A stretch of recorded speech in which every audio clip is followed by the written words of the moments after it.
recibían como compensación, ¿no? De dar dinero y ha estado funcionando hasta hace poco. Ahora ya últimamente parece ser que no funciona tanto y todo lo ha absorbido el Consejo Superior de Deportes. Un club no es para que unas series de gente privada vaya allí a hacer vida social. Un club es muchas más cosas, un club deportivo. Son muchas más cosas.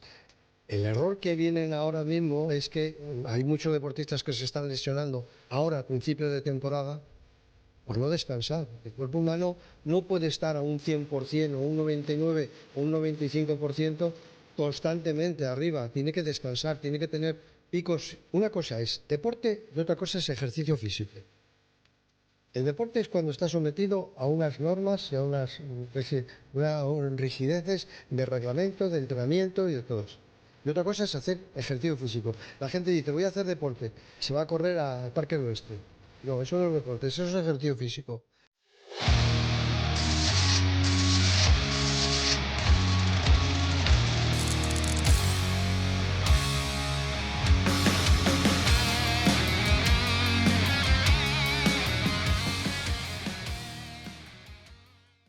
Bueno, pues hoy tenemos el honor de tener aquí a Eduardo Jiménez, un buen amigo, muy buen amigo, que me ha costado un poquito traerle al podcast, pero es probablemente una de las personas que más deporte sepan de España, con mucha seguridad.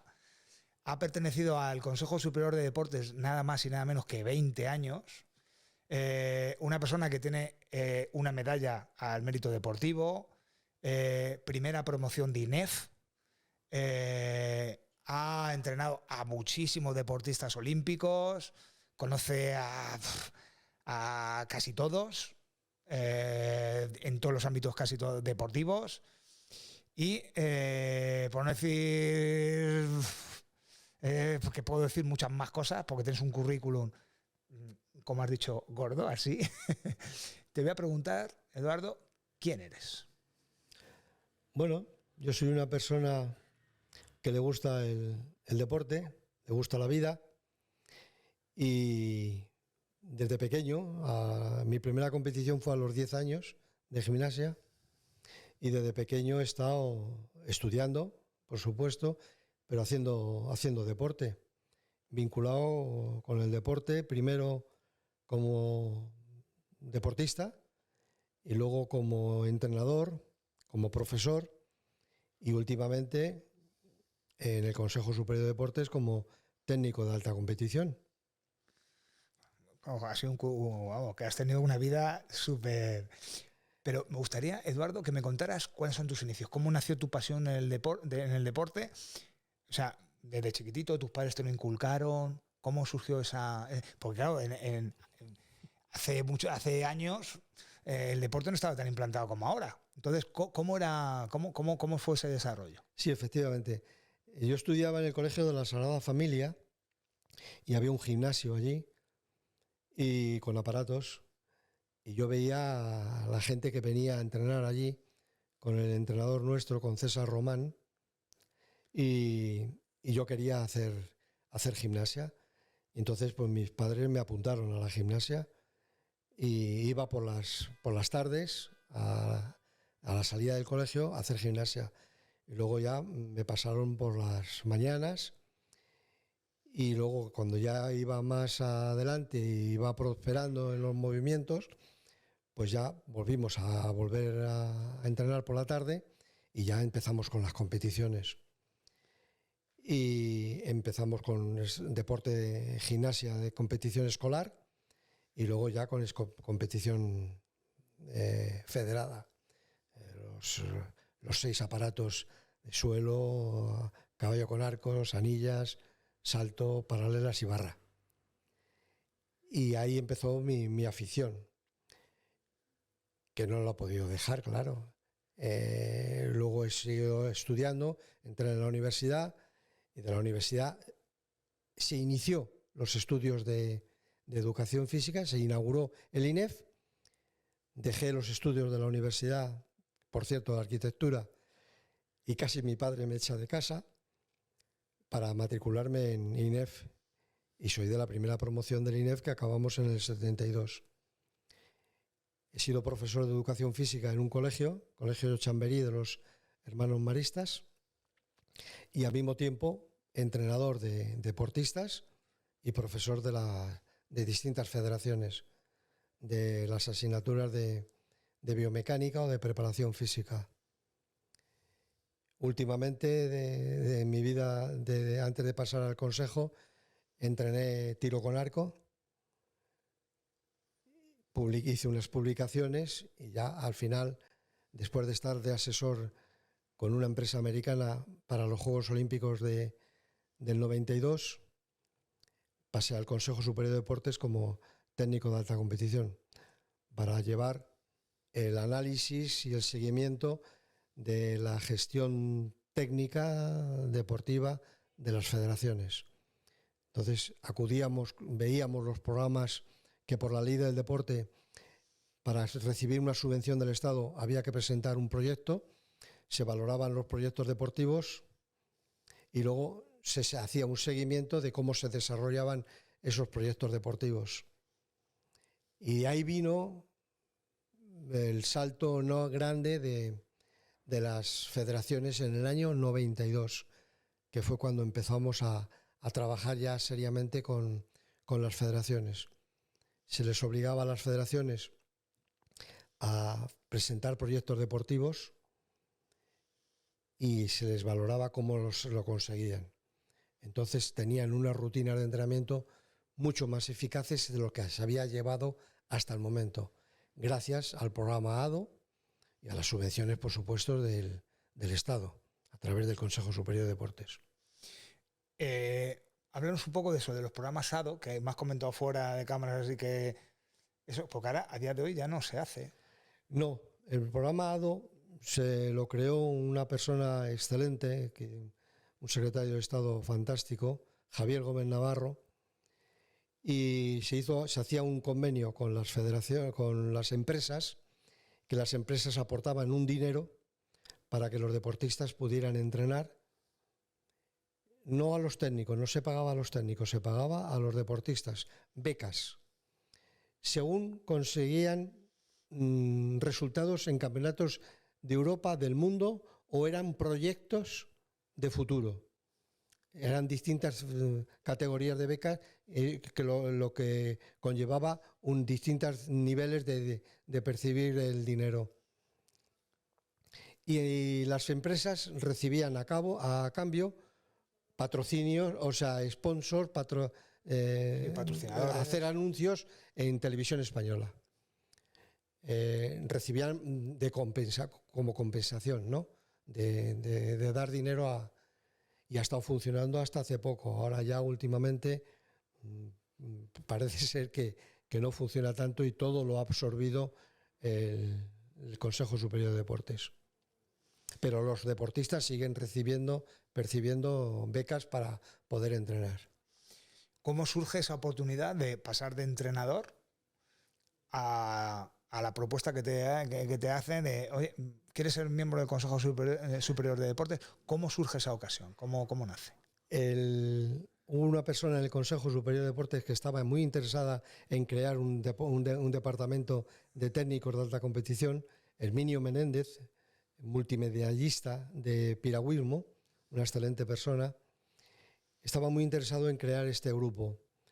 Entonces se hizo una convocatoria pública, nos presentamos, no sé si fueron ciento y pico personas, y por un concurso de méritos pues eligieron a 6.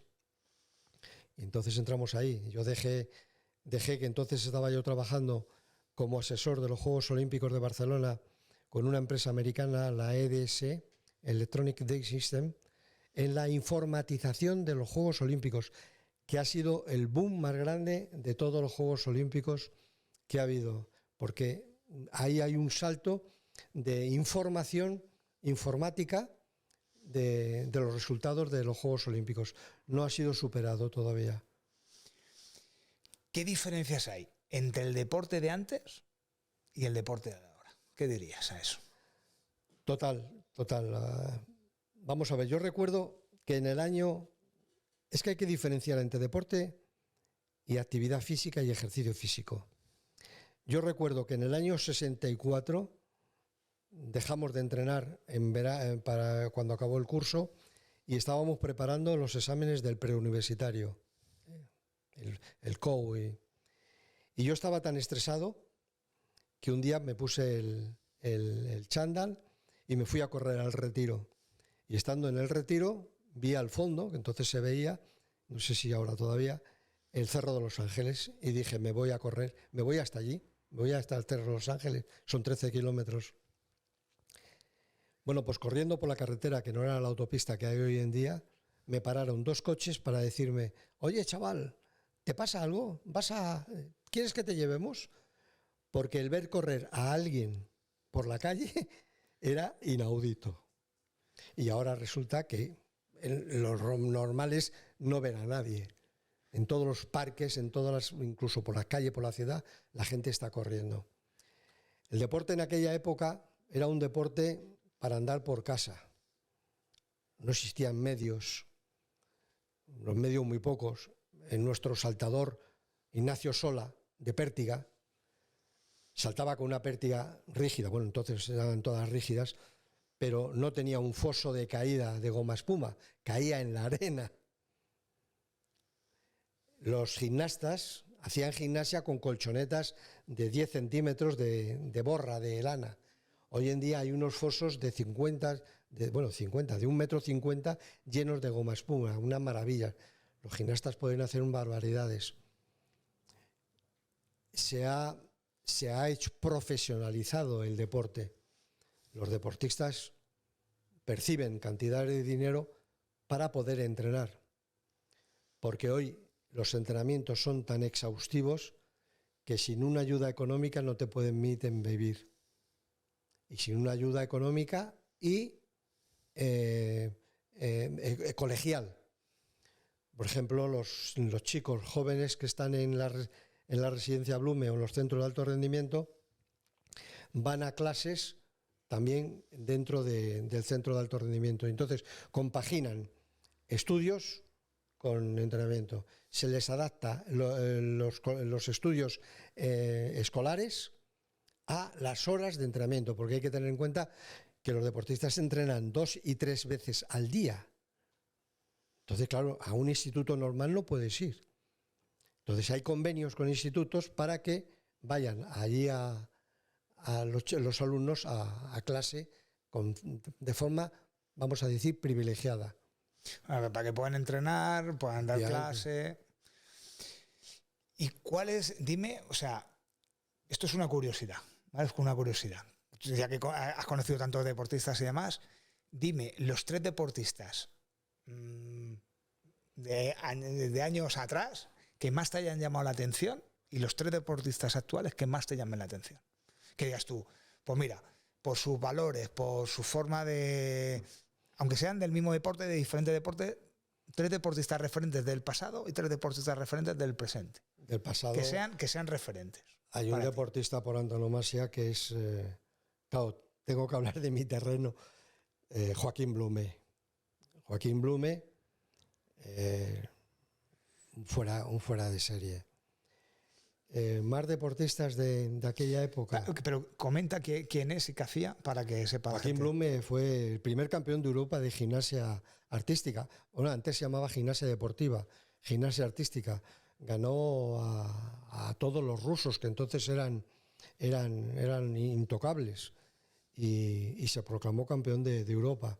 Desgraciadamente luego se mató en un accidente yendo a una exhibición en el año 55, me parece que es, antes de los Juegos Olímpicos de Melbourne, yendo a una exhibición de gimnasia en Canarias.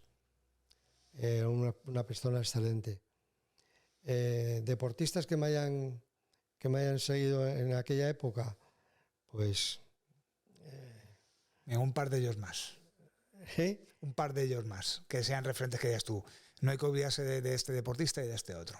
Bueno, había un deportista que era muy curioso, un fenómeno, que inventó una forma de lanzar jabalina, que es Miguel de la Cuadra Salcedo. Inventó una forma de lanzar jabalina que que hubiera sido recordman del mundo, pero se lo prohibieron, porque lanzaba la jabalina girando, como si fuera disco. Entonces era muy peligroso, claro. Y antes de los Juegos Olímpicos de Melbourne se lo prohibieron. Y luego otro deportista que ha sido fantástico, pues Miguel Indurain, por ejemplo. Pero hay muchos, hay muchos. Pues Miguel Indurain llegó a tener 27 pulsaciones por minuto, ¿no? Sí, era un radicardio importante. Era un superdotado. Fíjate, no, es que bueno, yo Miguel Indurain... Creemos que sea un superdotado. Y había muchos. Hubo un deportista en pista cubierta, Guillermo Timoner, fue 5 veces campeón del mundo de transmoto. Que entonces en Madrid había un velódromo, que era el Palacio de los Deportes, en que se hacían competiciones de ciclismo, los 6 días de Madrid, y estaba lleno hasta las 4 de la mañana. Se llenaba el Palacio de los Deportes hasta las 4 de la mañana. Era impresionante. Cosas que antes funcionaban muchísimo y ahora... Ahora no hay ningún velódromo en Madrid. En Madrid había un velódromo fenomenal, con una madera extraordinaria, pero se ha desmontado. Vale, y ahora dime 3 referentes deportivos a día de hoy que dijera, o sea, que digas, no nos podemos olvidar de este deportista, de este y de este. Fíjate que hay, porque de la época actual hay muchos muy top. Pero, ¿cuáles son? A mí me gusta cómo es Cabriotto. Cabriotto.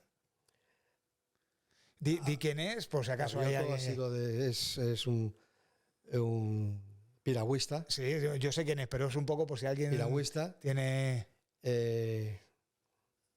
no, que además lleva muchos Juegos Olímpicos, ¿no? ¿Cuántos lleva unos cuantos? 3 o 4 medallas, o 5 olímpicas. Ha habido un deportista fantástico que es Gervasio de Fer, con un potencial maravilloso, que también se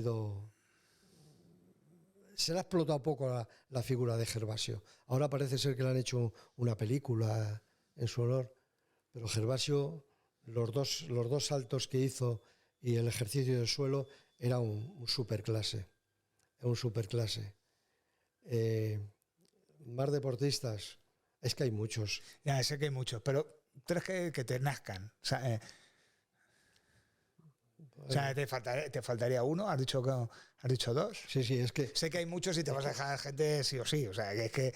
Pero estoy repasando todos los juegos.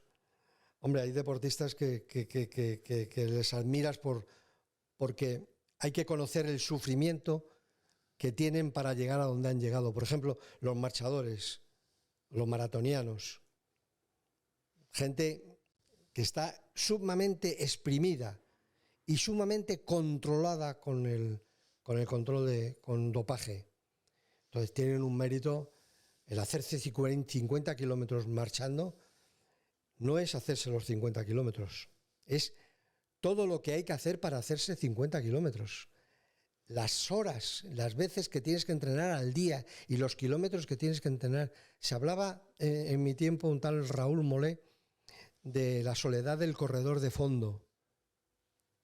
El marchador, el maratoniano, se va a correr a la casa de campo o a un bosque para hacer kilómetros, está solo y está corriendo desde la madrugada.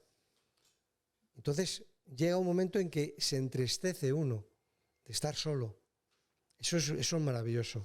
Bueno, a día de hoy utiliza la música, los cascos, y yo creo que sí, se solventa de otra manera. O sea, ¿destacarías algún deportista, por ejemplo, en ese ámbito? De maratonianos y corredores, sí, hombre. Este último, ¿cómo? Ya, no me acuerdo ya. Maratoniano español. Abel Antón, por ejemplo. Y este último marchador que ha conseguido la medalla junto con la chica también. Ah, sí, ahora sí. Recientemente. Coincidí con un marchador, que ahora mismo no me sale el nombre, concentrados en el Teide, en la primera concentración que hizo el equipo de boxeo en altura, y coincidimos allí en las cañadas del Teide, en el Parador Nacional, con este deportista. Y cuando nosotros salíamos a entrenar, él volvía. Salía a las 7 de la mañana para las cañadas del Teide. Y es una persona que se subía habitualmente el Teide y lo bajaba. O sea, era impresionante. Tan impresionante. ¿Cómo se llamaba? No me acuerdo ahora mismo. Bueno, ahora si lo recuerdas, no lo dices, no te preocupes. Otra pregunta que me resulta interesante abordarla, que la has tocado, que es el tema del dopaje. ¿Qué opinas del dopaje? ¿Cómo existía antes mucho, ahora más, ahora menos? Antes había un dopaje ficticio, ignorante. Se tomaban, decía Montes que él se tomaba... Si quieres ponerte más cómodo... tazas de café y cosas de esas. Hablaban de tomar cafeína y esto... Eran cosas que... Estimulantes que a día de hoy se... ¿Cómo se llama esta? La de para no dormir. Lo que tomaban los estudiantes para no dormir y estar más tiempo estudiando. No me acuerdo ahora. Yo no la conozco. ¿Y no es cafeína? ¿No es cafeína? No, no me acuerdo cómo se llama. Pero ahora es una lacra que va en detrimento del mismo deporte. Porque la gente pierde credibilidad en lo que está viendo. Por ejemplo, en ciclismo. Ya no es lo mismo que era antes. Cuando ya se ha destapado todo el dopaje que hay en el ciclismo, la gente se ha desilusionado, desgraciadamente. ¿Pero por qué viene el dopaje en el ciclismo? Porque los deportistas quieren más. Al querer más, ¿por qué quieren más? Porque las organizaciones, para sacar rédito de la Vuelta, del ciclismo, del Tour, de la Vuelta, del Giro, lo que hacen es pasar por más ciudades, con lo cual alargan las etapas. Antes una etapa era normal de 100 kilómetros, 100 y pico kilómetros, ahora son 200 y pico. Oye, aguantar eso un deportista es como... No solamente aguantar 200 kilómetros, sino que se suben 4 y 5 puertos. Sí.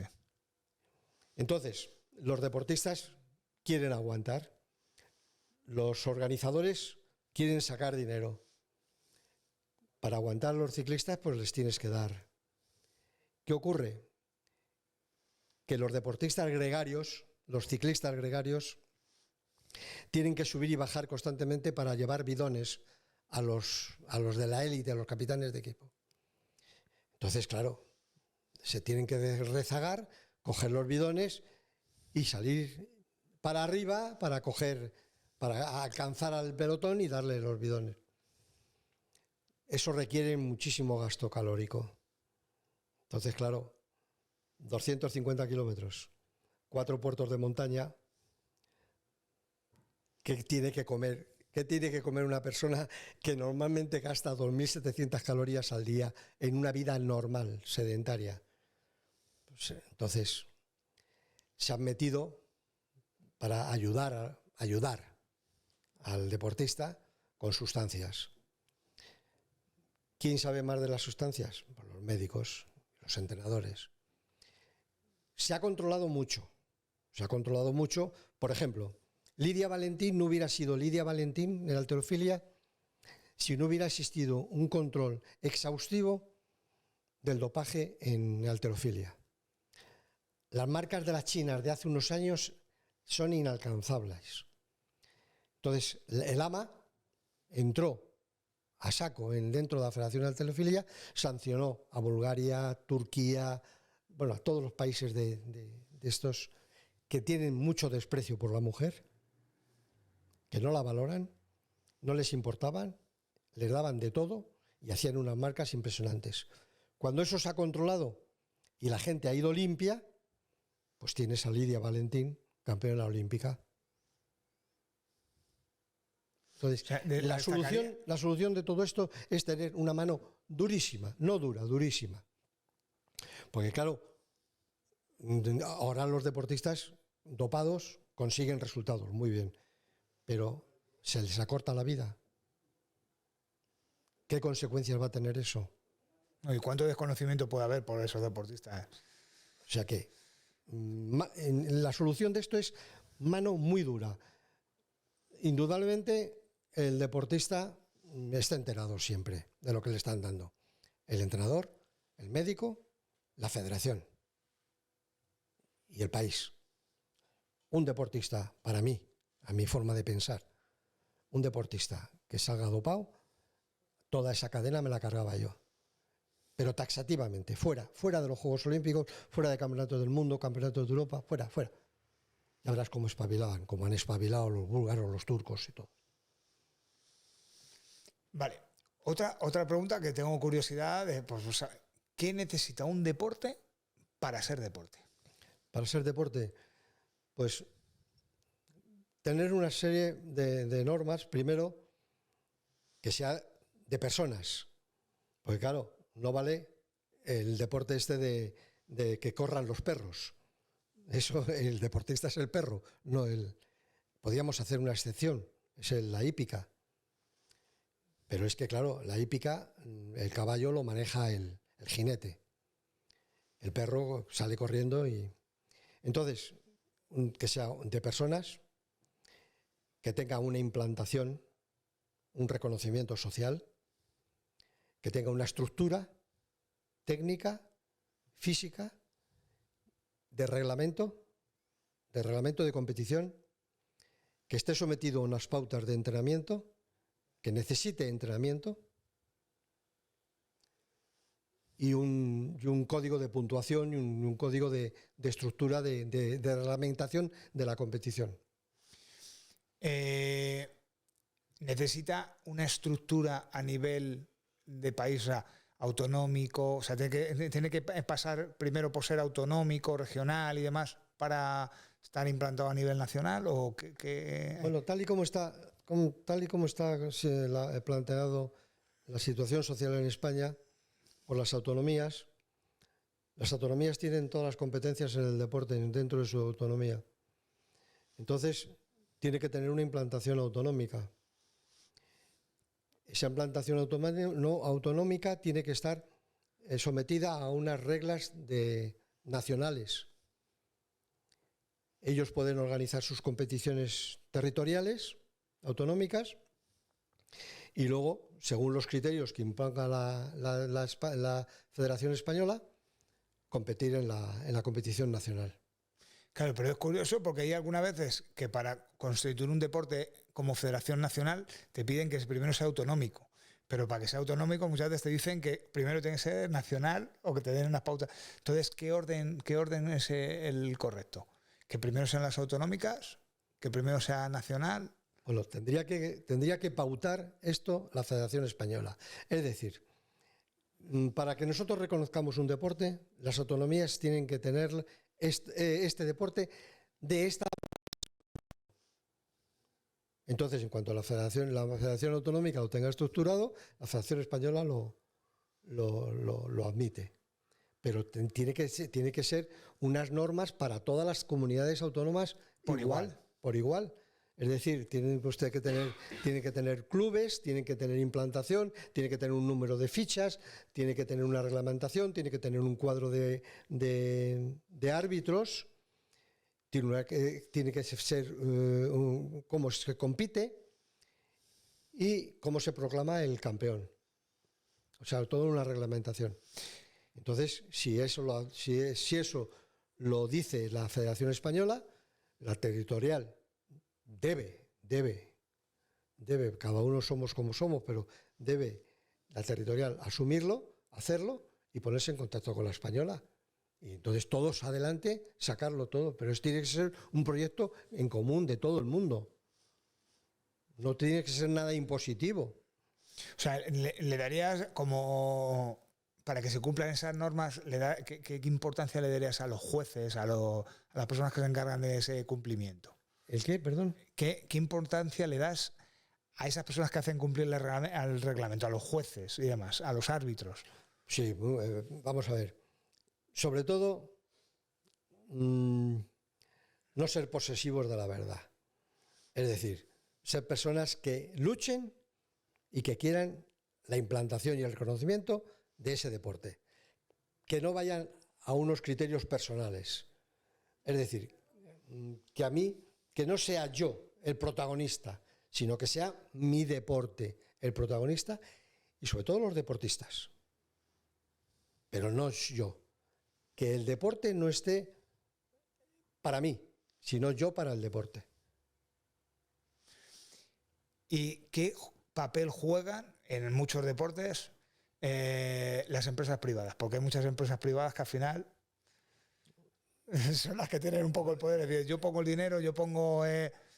Aquí en España falla, por lo menos fallaba, no sé ahora cómo estará, el patrocinio, el mecenazgo. Una empresa que dé algo para que un deporte lleve su patrocinio, su sponsor encima y vaya a un campeonato de la clase que sea, del nivel que sea, tiene que tener un reconocimiento, tiene que tener un agradecimiento. Entonces, aquí ha fallado siempre el mecenazgo. Es decir, el Estado nunca ha tenido consideración, salvo en aquel tiempo conado que se le daba anuncios en televisión, una consideración con estas empresas. Deberían de bajar, pues no sé, el IRPF o tener consideración con ella de alguna manera.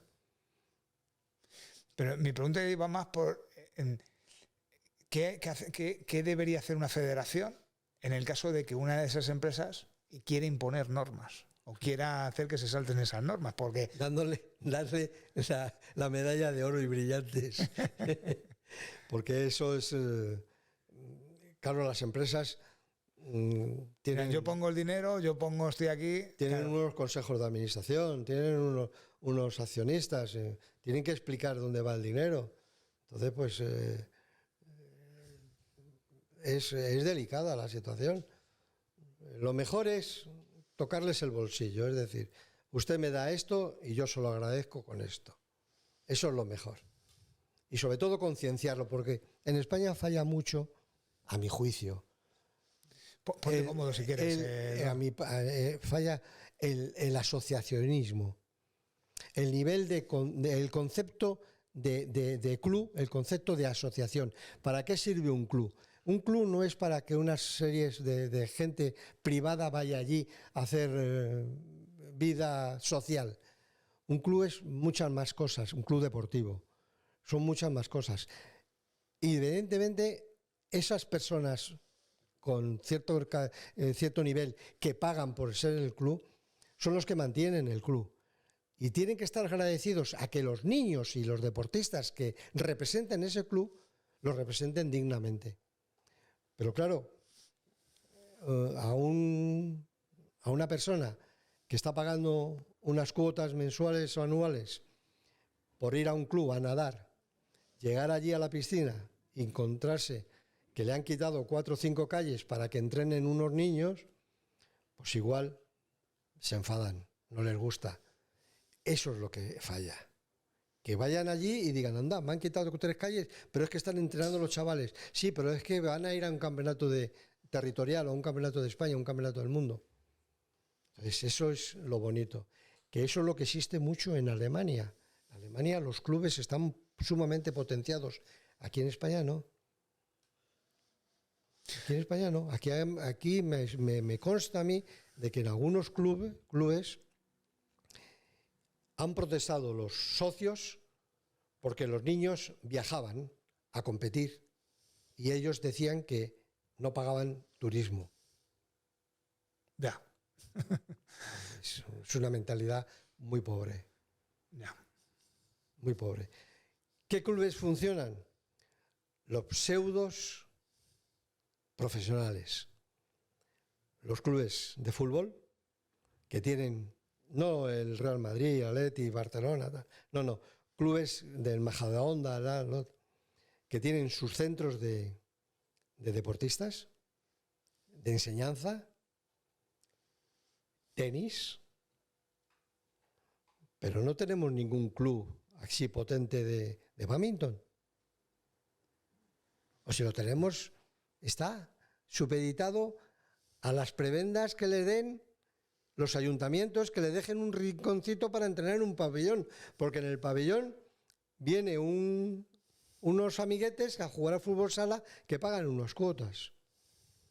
Entonces, obligamos a los ayuntamientos a tener sitios de deporte de competición cuando ellos, los políticos, dicen que hay que hacer bien social, que el deporte de alta competición y que los niños que tienen que entrenar, que no, sino que esto está para las personas mayores, tal. Ese es el problema que hay. Es que, bueno, hay mucho. Ya, que habría mucho que contar. Es que hay mucho. Vale, Eduardo, otra pregunta, que esto yo creo que es nostálgica, te va a gustar. ¿Quiénes son los primeros deportistas a los que ayudaste? Esa es una pregunta. Y unida a esa, ¿cuáles son los deportes a los que has ayudado más o que has hecho que sean deporte? Que hayas ayudado a que sean deporte y antes no eran deporte. Bueno, pues mira, el último que hice fue el baile, lo que llama la gente baile salón. Es un deporte, costó mucho, 2 años en reconocerlo, porque no traían la documentación al Consejo Superior de Deportes, no traían la documentación acreditativa, había mucho interés y es un deporte muy bonito y ha pasado de ser baile de salón a baile deportivo, a deporte. Y de verdad es que estoy muy satisfecho porque es muy atrayente y además tiene un nivel de participación mundial enorme. Concretamente, después de los Juegos Olímpicos de Sydney, se utilizó el estadio de atletismo, el estadio olímpico, para la inauguración de un campeonato del mundo de baile deportivo.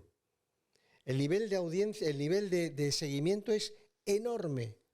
Todos los países nórdicos en Europa, en Estados Unidos, Canadá, todos esos sitios tienen un nivel de participación enorme. Porque además es que es universal, porque tienen varios departamentos. Tienes uno de clásico y otro de salsa. Entonces, por un lado tienes el vals, el foxtrot, tal, y por otro lado tienes el tango, el cha-cha-cha, en fin. Es fenomenal, es muy bonito, es francamente bonito. ¿Y a qué deportistas has ayudado en el pasado? Así, bueno, que sé que hay muchos. Ayudar por mi profesión he tenido que ayudar a todo el mundo. Pues cuéntanos varios casos así significativos de gente a la que hayas ayudado. Más en tus inicios y más hacia el final. Pues se ha ayudado siempre a deportistas que por eso íbamos a las competiciones, que veíamos que tenían posibilidades, que no conseguían el resultado que pedía ADO de clasificación en los campeonatos de Europa y campeonatos del mundo, pero que habían tenido algún tipo de fallo en la competición y eso les había limitado el resultado. Y entonces sí que se les ayudaba, sí se les metía a un tipo de beca que le daba acceso a percibir una cantidad de dinero. O bien porque la prueba que habían hecho no era la olímpica, porque todo esto se basaba en campeonatos de Europa y del mundo, pruebas olímpicas. Entonces, recuerdo el caso del que ahora es presidente de la Federación Española de Gimnasia, Carballo, que se quedó campeón del mundo de barra fija, solo de barra fija, pero como no era una prueba olímpica, sino que la prueba olímpica son los 6 aparatos, sí se le introdujo en el programa ADO. Pero porque tenía un potencial enorme. Se le escapó la medalla olímpica por una caída en la final de los Juegos Olímpicos de Atlanta, la tenía en la mano. Se subió y en un movimiento se le soltó la mano y se cayó. Perdió la medalla olímpica, pero Jesús Carballo tenía que haber sido campeón olímpico de barra fija. ¿Y qué otros deportistas has ayudado? ¿Puedes decirnos algún nombre? ¿Más deportistas? Así, alguno significativo. Yo sé que al principio ayudaste a varios a que fueran campeones olímpicos. Es que no se trataba de ayudar, se trataba de enjuiciar qué posibilidades tenía. Entonces se les ayudaba a todo el mundo, o sea, incluso cuando tenían algún tipo de lesión se le apoyaba. No puedo decir a uno concreto porque ha sido a todos, o sea, no tenía yo preferencia ni distinción por ninguno. Vale, pues a lo mejor es que te he formulado la pregunta mal, porque a lo mejor es que estás hablando como Consejo Superior de Deporte, Sí. pero yo te he preguntado como entrenador también. Ah, bueno. Claro, que yo aquí, ves, aquí ya cambia la cosa. Tengo una anécdota muy bonita, y es que cuando Gervasio de Fer en Sydney falló, me parece, quiero recordar, porque ya falló la salida en suelo, perdió la medalla de oro, bajó a la sala de calentamiento del pabellón y bajé yo con él, porque yo entonces llevaba la gimnasia en el consejo, hacía el seguimiento y bajé, aparte de que le conozco hace muchísimos años, es un chaval excelente, maravilloso. Bajé con él y estuve con él hablando, los dos solos, mucho rato, hablando y llorando, él y yo. Y a los 2 días hizo el salto y se quedó campeón olímpico. Qué bueno. Eso fue muy bonito. Fue muy bonito. Y otra cosa que tengo también es el entrenamiento que hice con José Carlos de Frutos, primer saltador de trampolín, de cama elástica, que él por sus estudios no podía entrenar a otra hora, ni yo tampoco, y entrenábamos a las 7 de la mañana en el Colegio Chamberí, los dos solos, antes de que yo empezara a dar clases de educación física, que empezaba a las 8. Entonces, de 7 a 8 todos los días quedábamos en la puerta del colegio para entrar y abríamos la cama nosotros y hacíamos el entrenamiento, y la soledad de los dos solos, el silencio del gimnasio, el silencio de los muelles, y fue el primero que hizo la triple pirueta en España, quedó campeón de España, fue algo maravilloso. Llorábamos los dos. Qué bueno, esas son anécdotas que... Llorábamos los dos. Pero tengo muchas anécdotas de... Cuéntanos las que puedas, que puedas decir, que no son compromisos. Deportistas que están con la gripe en la cama y que se quieren levantar y tenerles que sujetar y darles las pastillas en balonmano, en el Campeonato de Europa de Zagreb, que vino, por cierto, Emilio Butragueño, porque estaba de asesor del Consejo Superior de Deportes, y vino a vernos allí. Había varios que estaban con gripe y que querían jugar, y que no querían tomarse las pastillas, y que, bueno, histéricos. Es que el mundo del deporte es que hay que conocerlo, el mundo del vestuario. Yo soy un afortunado porque he estado dentro del vestuario de un equipo de balonmano, de varios. He estado en el vestuario de voleibol, dentro, en las charlas técnicas y en todo. He estado dentro del balonmano, y también estuve en baloncesto, con los famosos Pau Gasol en Indianápolis, y he estado dentro de ellos. Y he vivido lo que es un vestuario me hace mucha gracia luego cuando hablan por ahí la gente de lo que pasa en un vestuario. Yo lo he vivido y sé lo que pasa ahí. Y el ansia, los temores, los ruidos, los chillidos, las tensiones, es apasionante. O sea, yo en ese sentido me siento muy contento, porque he visto cosas que nadie se puede imaginar de lo que es el deporte. Por eso el deporte tiene esa grandeza Porque una cosa es lo que se vive de puertas adentro y otra lo de las puertas afuera. Pero para hacerlo de puertas afuera hay que hacerlo de las puertas adentro. Y entonces ahí viene todo el sistema educativo. El sistema de los deportistas en un vestuario, apoyarse unos a los otros, el darse ánimos porque uno ha fallado, el esfuerzo cuando uno está lesionado y le tiene que ayudar a otro a recuperarse, el sometimiento al entrenamiento, a las rutinas de entrenamiento, en que le dice el entrenador, una más, dice, ya no puedo, una más, no puedo, una más, que esta es la que vale, las demás no valen, la otra es de mantenimiento, esta es la que vale. El que un deportista de tiro con arco diga que no puede más, tienes que tirar 10 más. Tienes que tirar, no puedo más, estoy sangrando por los dedos, tienes que tirar 10 más. Esas 10 más son las que valen. Esas 10 más son las que valen. Oye, que está lloviendo, que se me suelta el arco. Bueno, pues entrenas con lluvia, porque a lo mejor el día del campeonato te llueve. Y efectivamente pasó eso.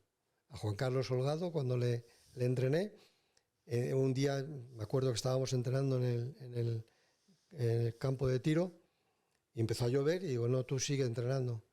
No, es que se me moja la dactilera. La dactilera es una pieza de cuero que se lleva en los dedos para coger el arco, que no te corte. Es que me duelen los dedos, se me suelta la cuerda. Digo, sigue tirando. Y dio la casualidad de que luego en el Campeonato de España, en Torrejón de Ardoz, llovió. Entonces él estaba acostumbrado.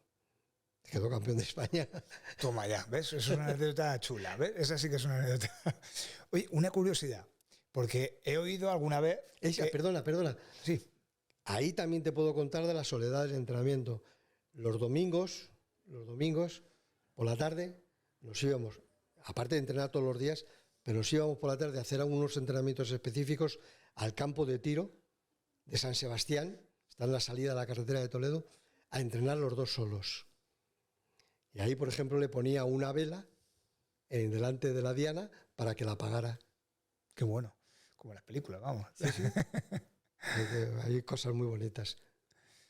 Una curiosidad que lo he oído muchas veces y quiero saber hasta qué punto es cierto, ¿no? Que dicen que el tiro con arco es uno de los deportes más completos que hay en cuanto a nivel muscular, en cuanto a tensión. Muy asimétrico. Muy asimétrico, ¿no? Sí. Una parte del cuerpo trabaja en extensión y otras en flexión. Vale. Muy pues entonces, asimétrico. Pregunta. ¿Cuál dirías que son, fíjate, no el más, pero los 3 deportes más completos que existen?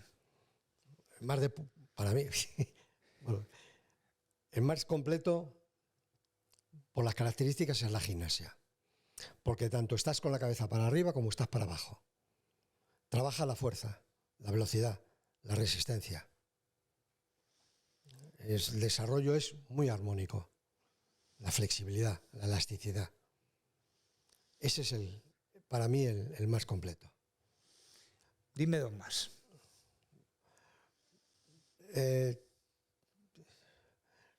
Voy a decir 2 más. Gimnasia, bueno, la gimnasia. Claro, tú que controlas al final de biomecánica, eres INEF, has visto muchos deportes. Dime los que tú creas, o sea, para ti, así lo más. Mira, hay la lucha, el judo, la natación, pero la natación hay que tener en cuenta que se desenvuelve en un plano horizontal. El individuo va o cabeza abajo o cabeza arriba, o mirando al fondo o mirando al techo.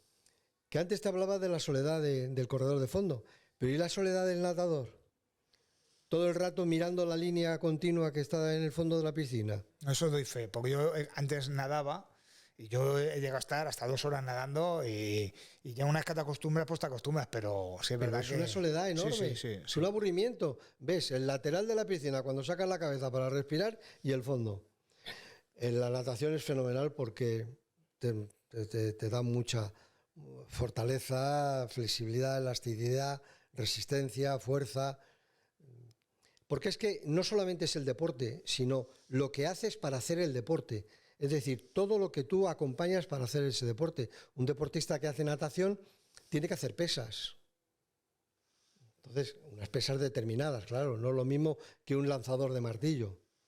Sí, sí, Entonces, completos, el atletismo, la carrera del atletismo. En fin, podemos hablar, completos está también en función del gusto de cada uno. Bueno, ¿no? claro, también. No, pero bueno, era una pregunta para que tú dieras tu opinión y la valoraras. Otra pregunta. Porque tú, claro, tú en la época que estabas en el consejo, hay algunos deportes que no estaban y que ahora están, y algunos que no están, pero quiero que me des tu opinión. Te voy a decir tres. Uno que se está poniendo, bueno, que yo te he hablado alguna vez, las carreras de obstáculos, que eso no es deporte aún. ¿Qué opinión tienes de eso? El deporte híbrido, no sé si lo conoces, que es como el CrossFit, pero se mezcla con carreras cortas y es un CrossFit, como si fuera CrossFit, que ahora se ha puesto muy de moda. Y el MMA, que es un deporte que ahora está muy de moda, se ha puesto muy de moda con Topuria. Háblanos un poco de esos, ¿qué opinión tienes de esos tres deportes? Uno sí está más reconocido que los demás, pero ¿qué opinión tienes? Hay que diferenciar, hay que partir de una cosa. Una cosa es deporte y otra cosa es ejercicio físico. El deporte es cuando está sometido a unas normas y a unas rigideces de reglamento, de entrenamiento y de todo esto. Y otra cosa es hacer ejercicio físico. La gente dice, voy a hacer deporte y se va a correr al Parque del Oeste. No, eso no es deporte, eso es ejercicio físico. Deporte es cuando tú haces la carrera, haces una series de repeticiones para bajar el cronómetro porque vas a competir. Las carreras estas de obstáculo, pues es un deporte pues muy completo, muy entretenido, que te quitas de mucha rutina de solamente correr o solamente levantar pesas o hacer flexiones con los brazos, en fin, lo van mezclando todo, con lo cual es mucho más entretenido, mucho más divertido y del punto de vista del espectáculo pues es más agradable porque la gente pues te anima, te ríe, mira, ¿qué lo hace esto? El otro está levantando esto, mira, este va con tanto tiempo de retraso. O sea, está muy bien, o sea, es bien. Respecto a lo de Topuria, en España pasamos del todo al nada. Pasamos de estar prohibido el boxeo a tener ahora mismo un ídolo, que es el Topuria. Me preguntabas al principio en qué ha variado el deporte. Pues cuando yo empecé a entrenar, los libros de preparación física eran escasísimos. El famoso que te he dicho de Raúl Molé era aquello, el que tenía esos libros era capitán general, sabía muchísimo. El interval training y todas esas cosas. Hoy en día todo eso está ya desfasado. A Topuria le están aplicando entrenamientos, igual que los que hacen los que salen en el Real Madrid, científicos. Es decir, con unas mediciones psicosomáticas, fisiológicas, que llegan hasta el extremo de hacerle sudar y cuando ya ha sudado, quitarle el sudor con una tarjeta de crédito para que ese sudor, si se tarda en quitar, no sea vuelto a absorber, porque el agua, ellos pierden mucho líquido para perder peso y entonces lo que hacen es quitarle ese líquido para que no sea reabsorbido y entonces todo el esfuerzo que han hecho para perder unos gramos pues se pierde, ¿no? Eso entonces, es interesante, eso sí es interesante. Muy importante la fisiología que ha evolucionado un montón y los controles fisiológicos que se hacen para controlar esta fisiología. Porque antes se sabía los latidos del corazón, el interval training de una serie de pulsaciones y tal y cual, pero ahora se trabajan con sacos aeróbicos para controlar el consumo de oxígeno. En fin, los métodos de entrenamiento ahora mismo no tienen nada que ver con los de hace unos años. Cuando nosotros acabamos la carrera, éramos que caía un libro de preparación física extranjero en nuestras manos, estábamos. Hoy en día se sabe muchísimo por la fisiología, por los médicos. Ahí sí los médicos han influido muchísimo. Bueno, entonces, estos deportes que te he comentado, ¿te parecen bien? Sí. A mí todo lo que sea entrenar me parece bien porque es una formación de la persona. Todo tipo de entrenamiento repercute en la formación integral de la persona. La dureza, sufrimiento, sometimiento, capacidad de aguante, el decir uno más, una vez más, te haces más humano, más amigable, más amigable. El verdadero deportista tiene muchos amigos. El verdadero deportista, no el superdotado que va por el mundo por libre, tiene muchos amigos. Y es por eso, es una persona que ayuda, una persona abierta, una persona que tiene constancia en las tareas que hace. O sea, los beneficios que aporta el deporte son incansables. Se pueden enumerar una barbaridad, todo lo que quieras. Otra pregunta. Esta es del podcast. O sea, me refiero que se la suelo hacer a todos los entrevistados. Y yo creo que lo que tú aportes va a ser sabio, porque conoces al final. ¿Qué le dirías a un deportista? ¿Qué le dirías a un deportista que tiene que gestionar el fracaso y a otro deportista que tiene que gestionar bien el éxito? ¿Cómo le dirías a un deportista, resumiendo, que gestione el éxito y el fracaso? Bueno, al que ha tenido un fracaso, lo primero que haría es analizar con él el por qué viene el fracaso. Porque a lo mejor el fracaso no es de él. El fracaso a lo mejor es del entrenador. A lo mejor el fracaso es de la competición. A lo mejor el fracaso es del entorno del deportista, de lo que le rodea. Entonces, como entrenador, yo analizaría toda esa serie de puntos para luego exponérselos a él y hacerle comprender en qué se ha fallado. Porque muchas veces los entrenadores son los que fallamos. No planificamos bien. La famosa búsqueda del punto óptimo de competición. Es muy difícil saber en qué momento está el deportista. Entonces, planificas una temporada para que en este momento el deportista dé el máximo. Pero ¿y si te has quedado corto o te has pasado? A lo mejor el deportista sufre la pérdida. Entonces, el problema no es de él. Si el deportista está en un mal ambiente, en un ambiente raro, pues también puede ser el culpable, ¿no? El deportista que ha tenido un éxito haría exactamente lo mismo. Le valoraríamos cómo hemos hecho la planificación, cómo se ha hecho la planificación, cómo hemos trabajado, en qué punto a lo mejor habríamos podido trabajar un poquito más para que el resultado hubiera sido mejor. Y sobre todo, como decían los romanos, recuerda que eres humano. Es decir, oye, que hoy estás aquí, pero mañana puede venir otro mejor y te ha ganado. Para eso tienes al individuo que nos ha dado el mejor ejemplo de deportistas en los últimos tiempos y creo que de toda la vida, que es Rafa Nadal. Lo de Rafa Nadal, te cuento una anécdota con él. Por supuesto.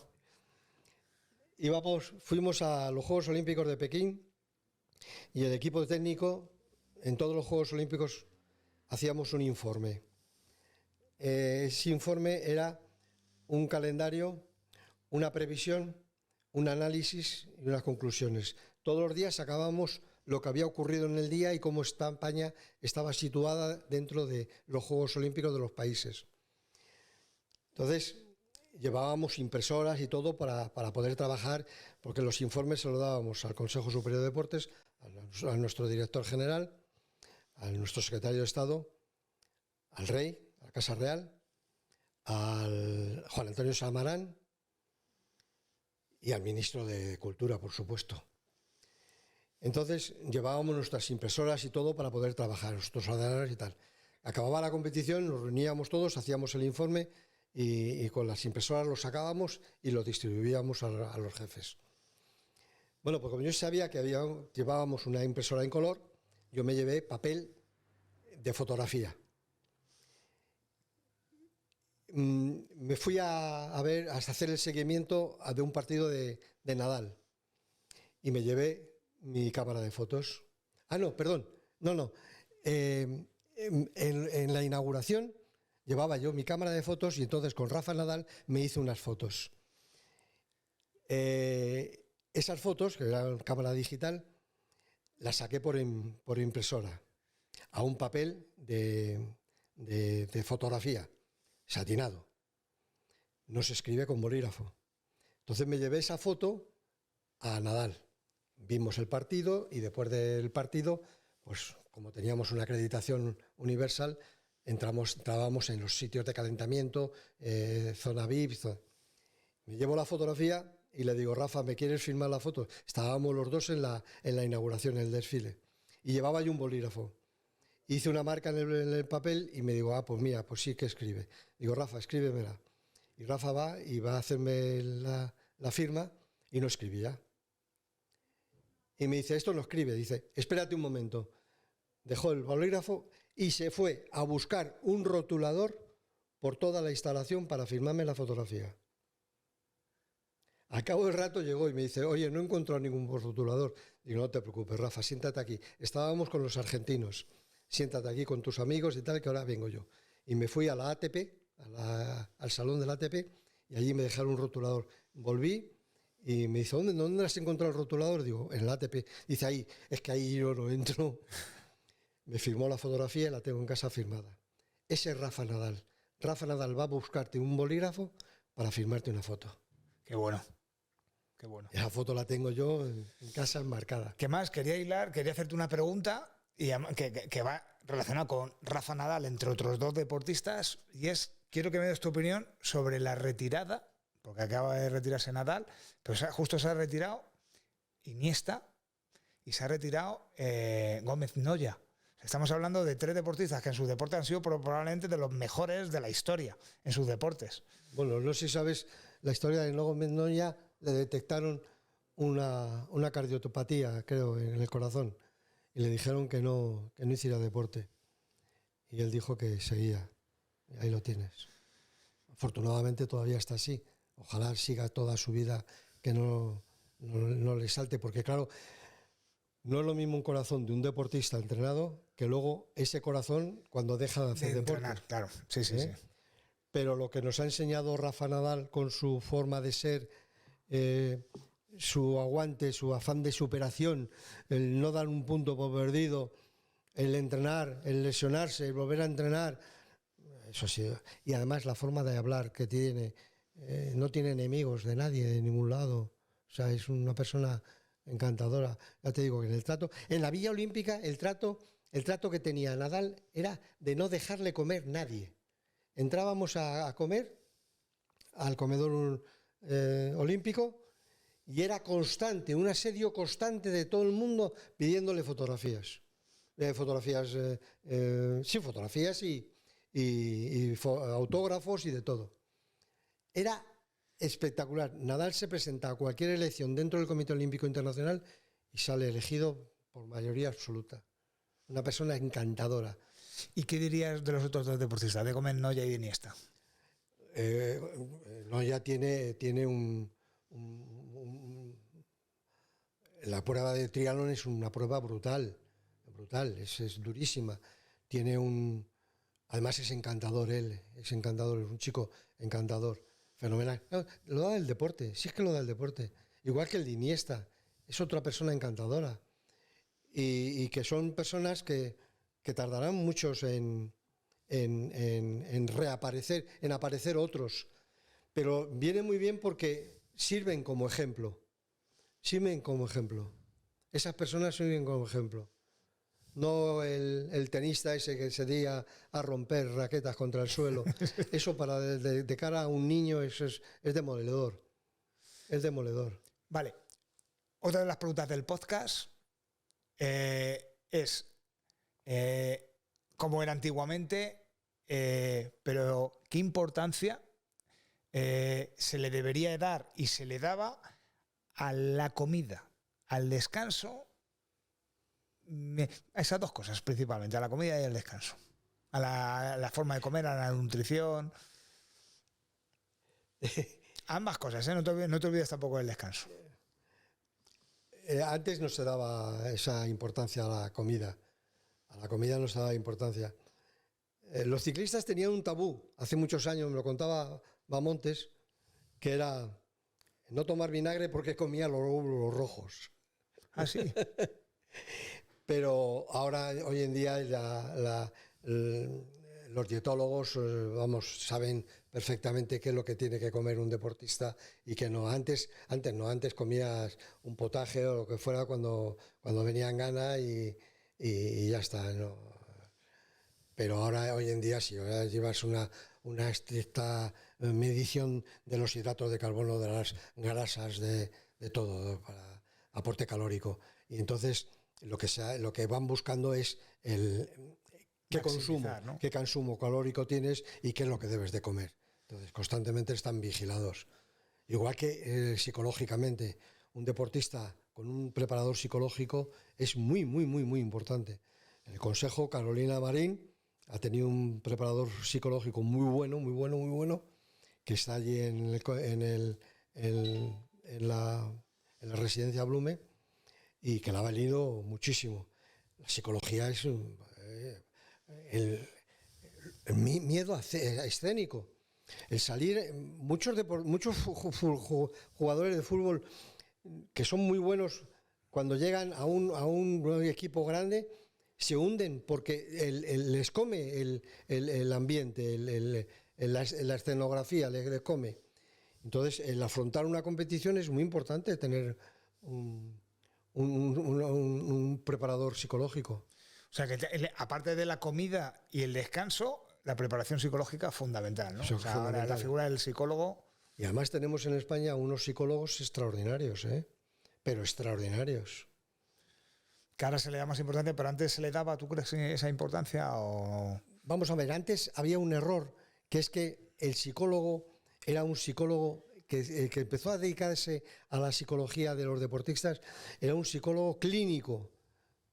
Venía de la psicología clínica de enfermedades, pero es que el deportista no es un enfermo. Entonces hay que enfocar la psicología desde otro punto de vista. Y este enfoque lo ha hecho una persona, muy amiga mía, una persona excelente, maravillosa, que se llama Amador Cernuda, que desde aquí le mando un abrazo muy fuerte, que ha trabajado incluso con el ballet de Alicia Alonso, cubano. Es de una categoría mundial. Mundial, es un hombre extraordinario. Pero de todas maneras, todos los deportistas, todos los psicólogos que se dedican desde hace 30 años para acá, ya van con otra mentalidad. Y el descanso, que no me has dicho nada. ¿Qué opinión tienes del descanso? El descanso es fundamental. Es fundamental. Al cuerpo hay que darle descanso, si no. El error que vienen ahora mismo es que hay muchos deportistas que se están lesionando ahora a principio de temporada por no descansar. El cuerpo humano no puede estar a un 100% o un 99% o un 95% constantemente arriba. Tiene que descansar, tiene que tener picos, bajadas y subidas. Tenemos ejemplos ahora que todo el mundo se está rasgando las vestiduras con el Real Madrid, por ejemplo. El Real Madrid con el Mbappé, con el Vinicius y tal, que no están arriba. Pero ¿cómo van a estar arriba? Si llevan una cantidad de años arriba del todo, pues se tienen que hundir. Un maratoniano no hace todos los meses un maratón. Hace 3 maratones al año como mucho. Está claro.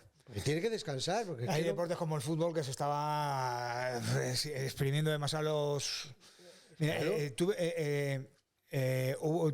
tuve una entrevista con el doctor Guillén, con el traumatólogo, y una de las cosas que estuvimos hablando precisamente es eso, de que a día de hoy muchas veces, incluso a los futbolistas sobre todo, se les exige más de lo que pueden, sobre todo siendo jóvenes, porque si ya es el deportista está hecho bien, pero cuando no está hecho del todo, corre el riesgo de romperse. Mira, O de- los sistemas de entrenamiento nacen del atletismo. Y los atletismos, antiguamente, para ser gráficos breves, tenían una etapa invernal, una etapa precompetitiva y una etapa competitiva. La competitiva duraba pues los meses de julio, agosto, septiembre en el atletismo. Y entonces se entrenaba en esas tres fases.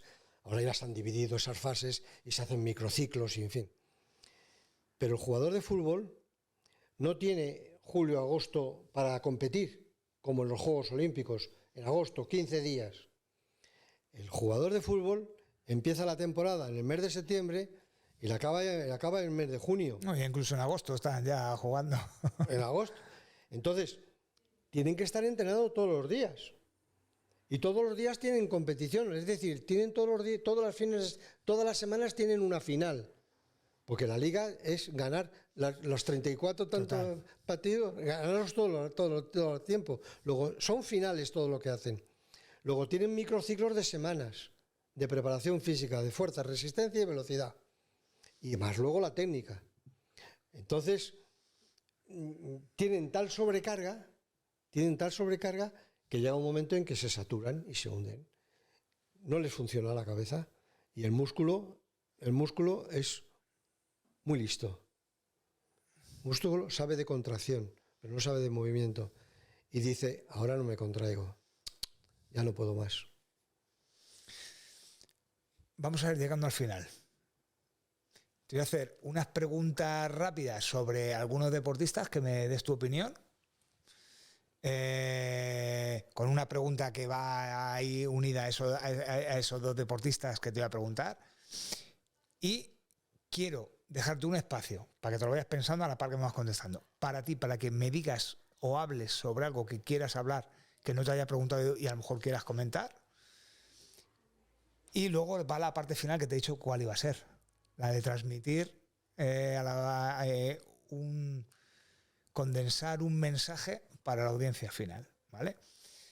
Entonces, ¿vale? Está la parte de la que quieras hablar y la parte final que te he dicho, y ahora te voy a hablar sobre estos dos deportistas y una pregunta cuando me hables sobre estos dos deportistas. Dos que están considerados los mejores de la historia en su deporte, que es Michael Jordan y Lionel Messi. ¿Y Messi. ¿Y Messi? A lo mejor dices tú, pues mira, yo para mí no es el mejor deportista. No, para mí el mejor deportista es, o sea, el mejor futbolista es este. Y para mí el mejor jugador de baloncesto es este otro. Michael Jordan es incuestionable, es lo mejor que ha pasado, mejor que Kobe Bryant, era fuera de serie. Además, le he tenido la suerte de verle jugar en persona, era algo descomunal. Ya con Messi no estoy tan de acuerdo. Por eso, dame tu opinión. Con Messi no estoy tan de acuerdo. Messi ahora mismo es un grandísimo jugador de fútbol. Un grandísimo jugador. No lo voy a discutir porque hay mucha gente que sabe mucho más de fútbol que yo. Pero hay jugadores de hace muchos años, para mi gusto, mejor que Messi. Lo que pasa que el fútbol que se jugaba aquella época no es el fútbol que se juega ahora. Es igual que los toreros. Joselito Belmonte no es lo mismo que Ponce y los que tenemos ahora. Todo ha evolucionado. Messi indudablemente es un jugador enorme, pero Maradona para mí es superior a Messi. Sí, ¿crees que...? Maradona para mí es superior a Messi. Maradona se echaba un equipo encima y ganaba el partido. La prueba lo tienes con el Nápoles. Nápoles era un equipo de mitad de la tabla para atrás, y cuando fue a Nápoles se quedó campeón de la Scudetto. Y Messi no. Messi había que jugar para él. Había que jugar para él. No, pero con la Argentina, por ejemplo, del Mundial, que prácticamente ha sido el líder. Pero no, sí, es un buen jugador, es indudable. Pero para mí es muchísimo más completo Ronaldo. Y de todos los tiempos, para mí el jugador ideal era Di Stéfano, que le vi jugar muchas veces, era pequeñito y me entró la afición también por Di Stéfano. Que eres del Madrid. De Madrid. Entonces no se hable más. Bueno, Pelé. Pelé era un fuera de serie, ya más moderno, entre Di Stéfano y Messi. estaba Pelé, y Pelé era bueno, para mí mucho mejor que Messi, y para mí también mejor que Maradona, Pelé, Incluso mejor que Maradona. hacía de todo. Vale, y ahora viene la pregunta un poco relacionada con esto.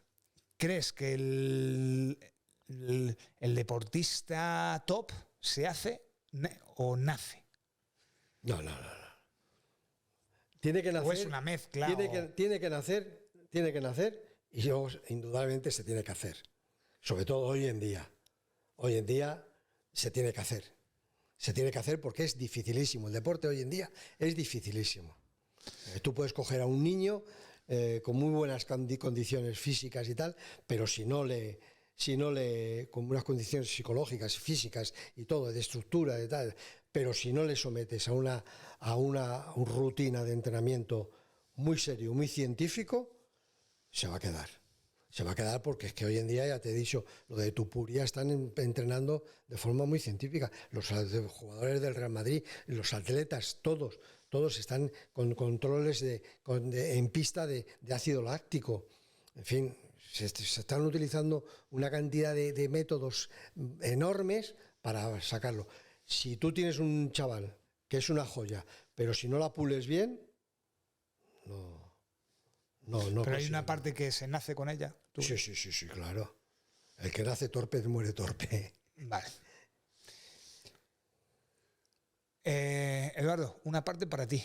¿De qué te gustaría hablar? De algo que digas tú. Pues mira, hay una cosa, Frank, que no me has preguntado o no me has dicho, o algo que no he dicho que me gustaría decir, y es esto. Mira, yo siempre, en mi vida siempre me he mojado y me voy a mojar. Los políticos. Si los políticos hicieran lo que tienen que hacer, España estaría mucho más arriba de lo que está en el deporte. Pero tenemos unos políticos que son un auténtico desastre. Hubo Gómez Navarro, que levantó el deporte en España porque era una persona diplomática, dialogante, se asesoraba muy bien, tenía muy buenos asesores. Pero ahora en los deportes te ponen a un secretario de Estado que puede ser, luego se va, o ha venido de otro ministerio, quien sea, que no le conoce nadie, que está de representante del gobierno en Madrid, que no hay nadie, no, o sea, no ponen a gente que sepa de deporte, y si no sabes, te informas y te dejas asesorar y que trabaje para el deporte, no para él, porque desgraciadamente en España el Consejo Superior de Deportes, el secretario de Estado, quiere ser nombrado para luego tener un trampolín y saltar a otra cosa. Pasan por allí y les importa todo nada. Lo que más les gusta es la foto. Eso sí, se van a hacer la foto. Pero tenían que pensar en los deportistas, en dar facilidad a los deportistas. Mira, en Italia los tiradores de pistola, de carabina y tal, pertenecen la mayoría de ellos a la policía de la finanza. En Francia, muchísimos luchadores están en los bomberos. Se les lleva allí. Aquí en España ahora parece ser que han hecho un concordato para que los deportistas pasen al ejército. Hay que ver cómo lo pasan al ejército. Al ejército puede entrar cualquiera. La cuestión es que al deportista que ha dado su vida por España, por salir en las competiciones, por entrenar, por dejarse la piel, tenga consideración para entrar en cuerpos del Estado. Lo mismo que una persona que tiene 5 máster puede entrar, pues una característica que pueda ayudar al deportista, no digo que entre gratis, sino que le ayude a entrar, sea el haber formado parte del equipo nacional de España. Ya te digo, uno de judo puede entrar perfectamente en la Policía Nacional, en la Fuerza de Seguridad del Estado. Un luchador, un karateca, un taekwondoca, toda esa gente, el tiro, toda esa gente podía entrar ahí. Entonces, tener en consideración un poco a los deportistas para que puedan acceder. Pero volvemos a chocar contra la Iglesia, como decía Sancho. Se oponen los sindicatos. Los sindicatos dicen que ¿por qué? Que tiene que todo el mundo ser igual. Bueno. Entonces, el problema que tiene el deporte es un deporte. El problema que tiene el deporte es un problema político. Porque la masa deportiva que hay en España, los chavales y los deportistas son extraordinarios. Te comen en la mano. Son encantadores. Se someten a todo. Tienen una disciplina fantástica. Había que ayudarles. Y es cuestión política. Es verdad que muchos además de los chicos que vienen al podcast, chicos, chicas, más jóvenes, más veteranos, pero muchos necesitan patrocinadores, que no tienen patrocinadores, claro. Nada, no tienen ayudas.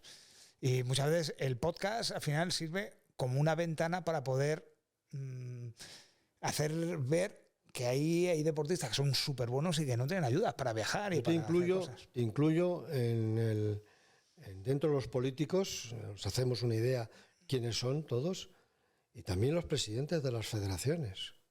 Los presidentes de las federaciones muchas veces abandonan a los deportistas cuando ya no están para lo que estaban. Entonces tenían que romperse la cara para que los que tengan en su mano favorecerles, les favorezcan y ayudarles. Porque un deportista se acaba su vida deportiva, que no es profesional, que no es un Nadal y que no es un Iniesta, que tiene muchísimo dinero, pero un deportista de halterofilia se acaba su vida deportiva y tiene que vivir de algo. Esta persona está entrenando mañana y tarde. Tiene que vivir de algo. Indudablemente que se le ha puesto en sus manos la posibilidad de estudiar y estar en un instituto, como antes te he dicho. Pero hay que darle posibilidades, que si esta persona, además, luego se saca un título, que con ese título de abogado o de lo que sea, pueda acceder a puestos de la administración. Sí, ayudarles, porque al final han pasado mucho tiempo haciendo No hacerse la foto con ellos, que eso es muy bonito. Sino ayudarles después. Y es terrible, porque es que hay que oír los comentarios que se hacen por ahí. Pues Eduardo, quiero que condenses un mensaje para los oyentes relacionado con el deporte, un mensaje bonito, un mensaje que llegue. Que no sean críticos con los deportistas nunca, que les apoyen. Que les apoyen porque van defendiendo, me refiero a los deportistas de alto nivel, van defendiendo a España. Eso de chillar a un jugador de fútbol porque ha fallado un penalti en el campo, eso es una barbaridad. Que les apoyen y que sepan el esfuerzo que hace todos esos deportistas para llegar a un desfile de unos Juegos Olímpicos y al día siguiente, a los 2 días, competir y conseguir una medalla. Y que se le rompan un tendón cruzado y que se pongan a rehabilitarse para salir otra vez. El esfuerzo que hacen es encomiable. Entonces, muchísimo respeto para los deportistas, porque son encantadores. El sufrimiento que tienen para conseguir lo que eso, cuando tienen la medalla colgada y te la enseñan, no se hace la gente la idea de la cantidad de esfuerzo, de sufrimiento, de repeticiones, de lesiones, de dolores, de privación de comida, de régimen, porque las niñas de gimnasia rítmica tienen que estar esbeltas, tienen que estar muy finitas, no pueden comerse un chocolate así como así. Entonces hacen una cantidad de sufrimiento, tienen una cantidad de sufrimiento enorme. Tupuria, o los boxeadores, los de judo, los que son pesos pesados no tienen ningún problema. Si pesan 120 kilos, pues 120 kilos. Pero los que tienen que dar 57, tienen que dar 57. Entonces, pues, a lo mejor te tienes que ir a la cama con una manzana y un vaso de agua. O sea, es un poco concienciar a la gente de que detrás de los deportistas hay un gran esfuerzo y que muchas veces no se valora ese esfuerzo. Respetarles muchísimo y valorarles. Y quererles muchísimo porque hacen un esfuerzo enorme. Porque además hay que tener en cuenta todas las privaciones que hacen, porque mientras que los jóvenes están en una discoteca dando brincos, ellos están durmiendo porque al día siguiente tienen que entrenar.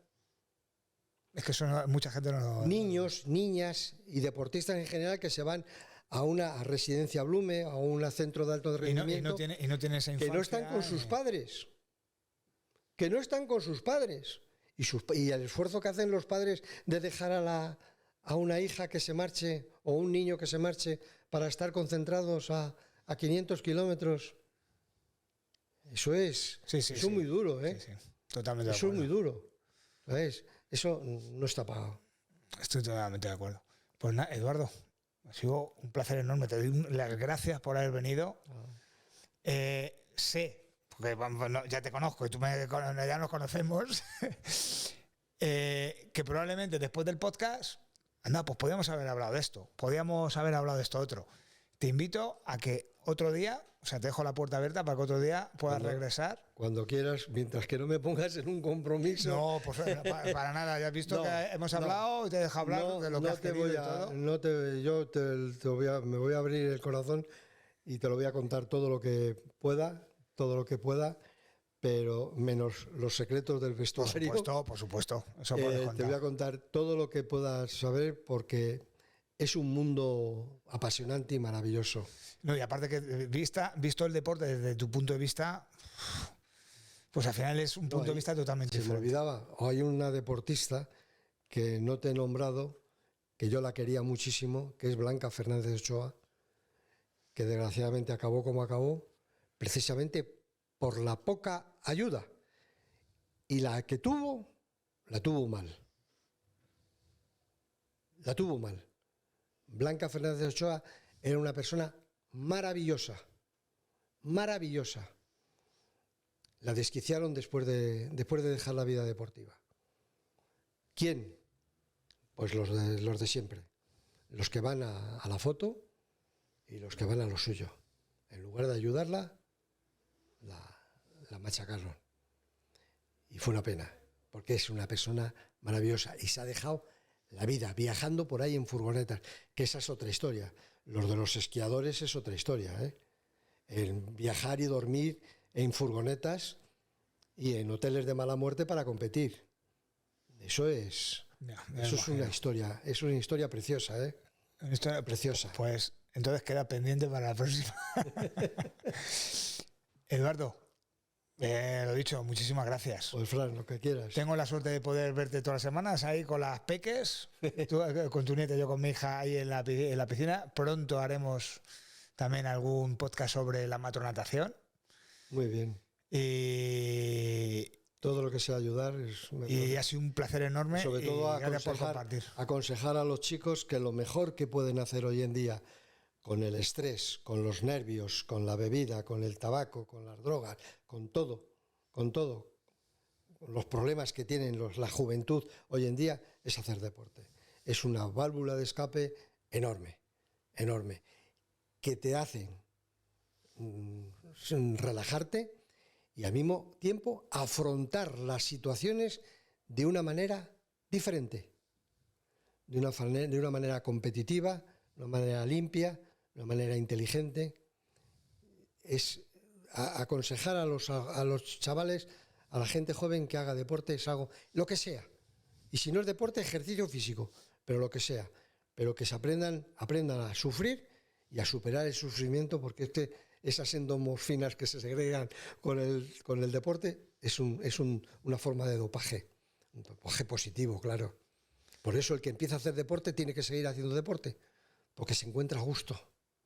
Eso sí que es una buena lección o un buen consejo para acabar ahí positivo. Gracias, muchas gracias. A ti, Fran, por confiar en mí. Pleno.